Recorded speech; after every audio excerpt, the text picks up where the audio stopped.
Okay, so we're going to look at some phases of matter. If you're looking at density, we use it because using the comparing masses is not always true. You know, if you for a particular element, you can't always say that lead is heavier than aluminium. So lead could be lighter than aluminium depending on the volume. So that this statement here is not always true. It's not always a yes. However, if we look at this second statement, if you were asked, is lead always denser than aluminium, you must always say yes.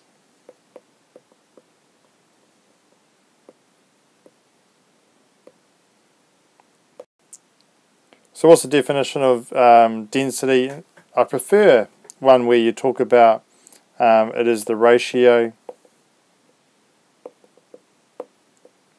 of mass to volume of a substance. Okay, of a substance. What does it mean? Well, it should be a scalar.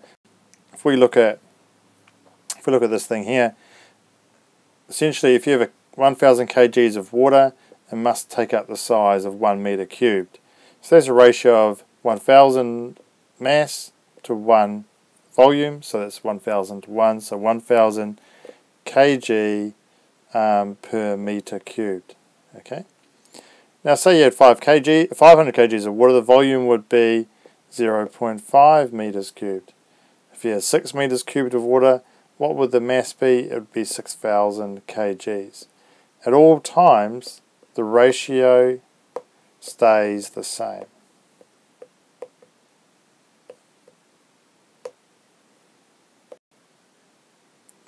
So if you had a uniform piece of wood with that density, what would the density of each piece if it was cut in half? Okay, well, you think about it, whole thing. If we cut this in half, along there and along there, okay, you're effectively going to half the volume, so effectively then you must also do something with the mass. Bit of a clue there. Okay. So what's the formula for density? Density rho is equal to little m over big V. Okay, so that's mass, kgs, volume, meters cubed. I'll post the answer to this later after answers have been posted by the students.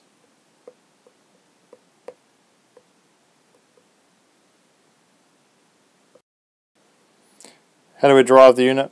We just use the formula.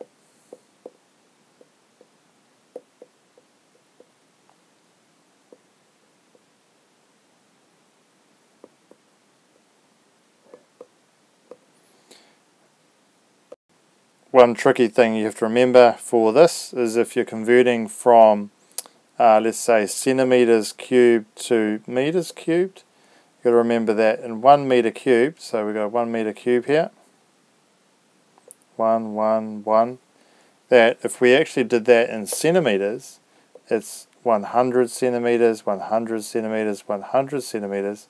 Multiply those three sides together, you then get 1,000,000 centimeters cubed for every 1 meter cubed. So remember, it's not just 100 like you would with a normal length, it changes.